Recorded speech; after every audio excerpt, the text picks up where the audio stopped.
तो hey everyone, I am Ravi Sharma as you know that. और जैसा कि हमने लास्ट वीडियो में द थर्ड लेवल चैप्टर किया था और उस चैप्टर के अंदर हमने हाफ पार्ट इस चैप्टर का कंप्लीट किया था। तो आज की वीडियो के अंदर I am going to tell you the remaining part of the chapter the third level. तो अगर आपने पहली वीडियो नहीं देखी है तो please you must watch that video. only then you will be able to understand the content which I am gonna teach in this video। तो guys please उस वीडियो को जरूर देखना। तो हमने जैसा कि उस टाइम पर पढ़ लिया था, जैसा मैं अभी आपको दिखाता हूँ। हमने लास्ट टाइम जो लाइन पढ़ी थी, he ran out because he didn't want to go to the jail. तो स्टोरी को थोड़ा सा हम रिवाइज कर ले रहे। तो हाँ, पीछे का कहाँ तक पढ़ा था, मैंने बताया था आप लोगों को कि जो चार्ली था वो थर्ड लेवल पर पहुंच चुका है। वहां से वो टिकट्स खरीदता है गेल्सबर्ग इलिनॉइस नाम की जगह की। लेकिन वहां पर जो क्लर्क होता है, जो टिकट सेल कर रहा होता है, उसको बोलता है कि तुम मुझे पागल बनाने की कोशिश करो मत, मैं तुम्हें पुलिस के हवाले करवा दूंगा। उसके बाद सुनिए क्या होता है स्टोरी के अंदर। अब वहां से वो डर के मारे भागकर जो हमारा अ, चार्ली है वो आ जाता है स्टेशन से, मतलब थर्ड लेवल को छोड़कर वो भाग कर आ जाता है।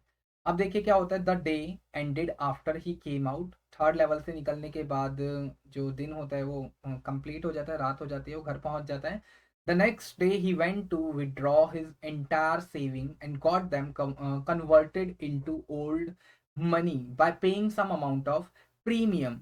तो हमारा चार्ली है वो क्या करता है, वो अगले ही दिन जाता है वो बैंक में, और बैंक में जितना भी उसका सेविंग होता है चार्ली का, उन सभी सेविंग्स को कन्वर्ट करवाता है ओल्ड करेंसी में, और उसके बदले में उसको न्यू करेंसी देनी पड़ती है। He cost him it cost him much and even worried his secretary's friend but he still went with it.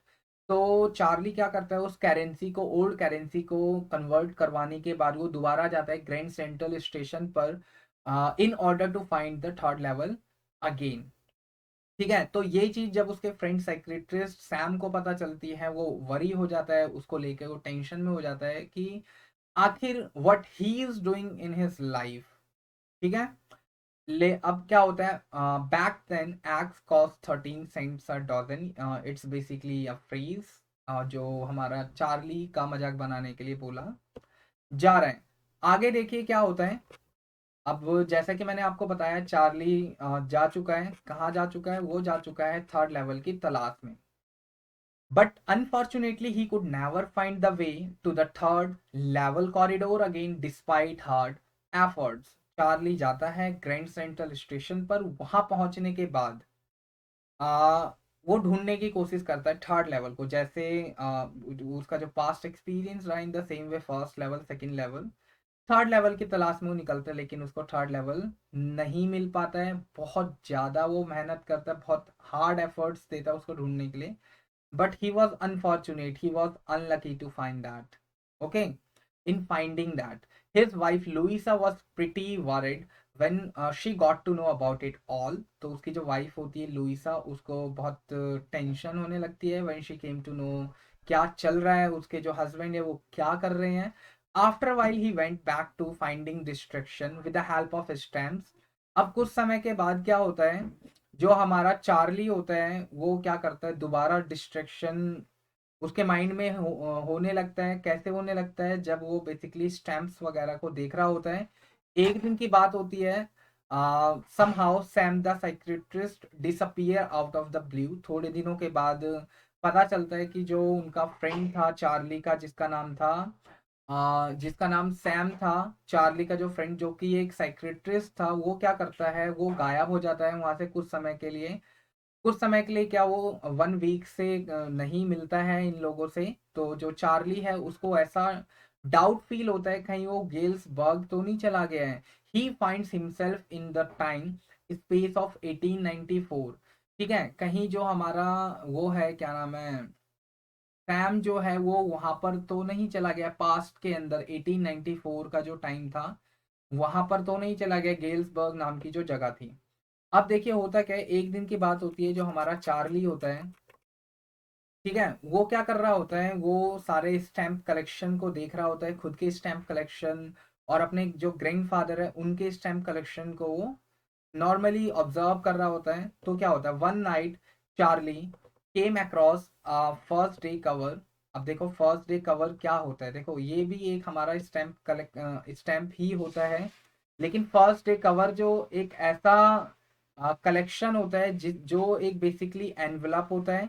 और ये जो स्टैम्प होता है, ये जो एनवलप होता है, वो जो लोग होते हैं वो क्या करते हैं, पहले ही दिन खुद को मेल करते हैं खरीद कर। ठीक है, किस लिए मेल करते हैं, ताकि मार्क कर पाए डेट को, ये कब हमने खरीदा था। They are just blank inside and are not mean to be open. और ये जो हमारे स्टैम्प कलेक्शन होते हैं, या फिर हम बोल सकते हैं ये जो फर्स्ट डे कवर होता है, ये इसके अंदर कुछ लिखा नहीं जाता है, ये कंप्लीटली ओपन होते हैं, ओपन नहीं, ये कंप्लीटली क्या होते हैं, ब्लैंक होते हैं, और इनको खोलकर नहीं देखा जाता, क्योंकि नीचे कुछ लिखा ही नहीं होता अंदर इसमें कुछ, तो फायदा क्या है उसको खोलकर देखने का। अब क्या होता है, जिस दिन जो चार्ली है वो अपने जितने भी स्टैम्प कलेक्शन है उसको ऑब्जर्व कर रहा होता है, देख रहा होता है, तो क्या होता है, that night he found by surprise one of his grandfathers old first day cover. तो सडनली से क्या होता है, उस रात चार्ली को अपने ग्रैंडफादर का एक फर्स्ट डे कवर मिलता है। ठीक है, और ये ओल्ड वन होता है, काफी पुराना होता है। Someone had mailed it to his grandfather, और किसी ने क्या किया था, उसको उसके ग्रैंडफादर को मेल किया था। ठीक है, ग्रैंड फादर को मेल किया था, याद रखना ये वाली चीज, ये फादर को नहीं है।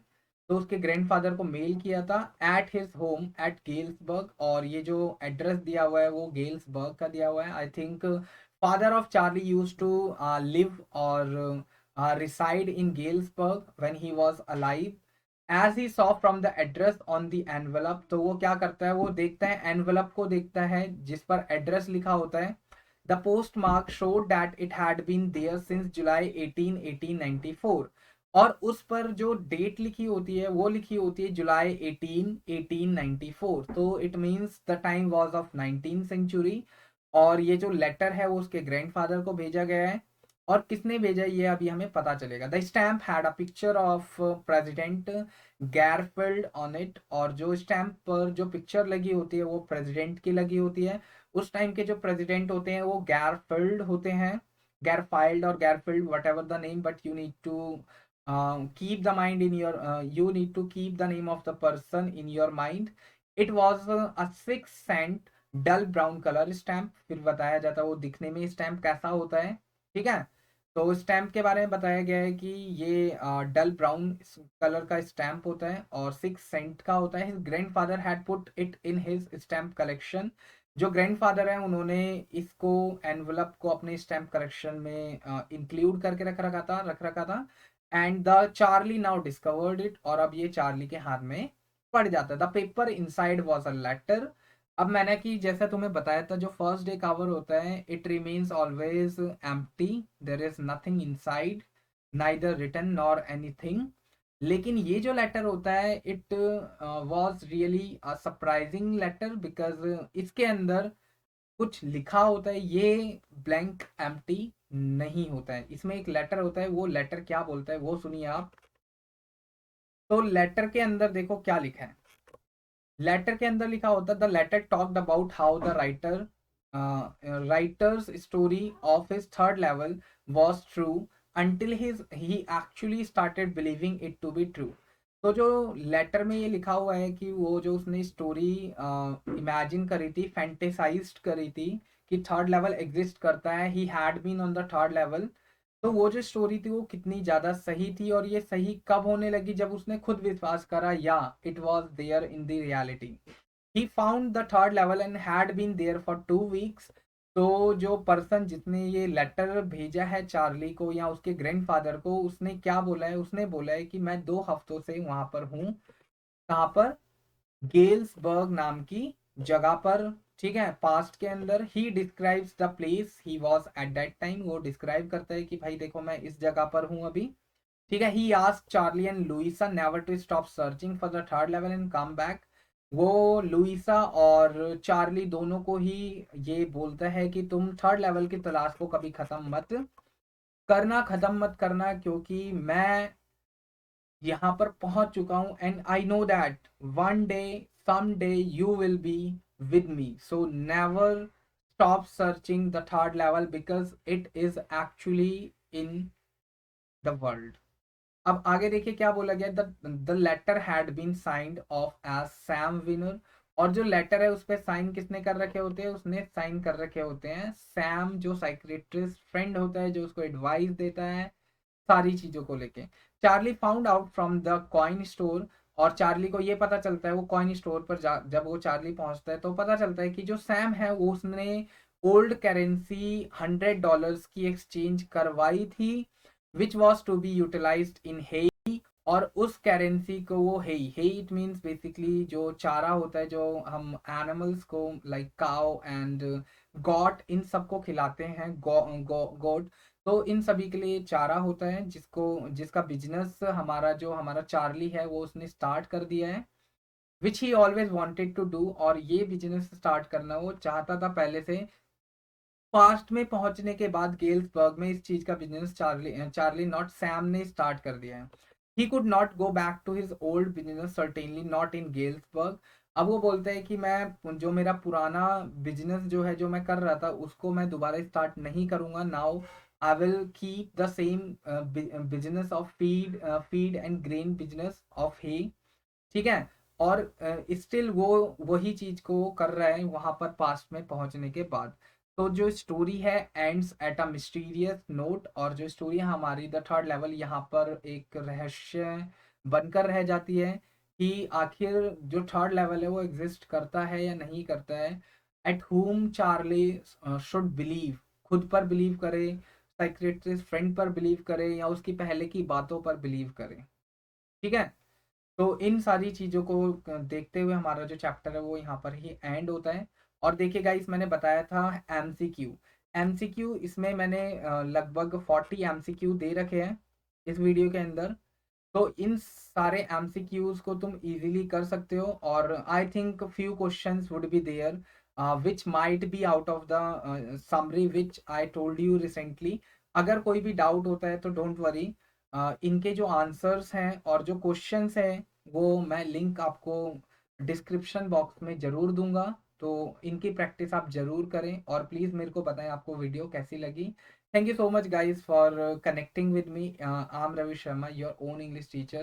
Like, share, subscribe, and please ज़्यादा से ज़्यादा सब्सक्राइब करना, और शेयर, सब्सक्राइब नॉट शेयर जरूर करना, because I want the people who are not taking class anywhere.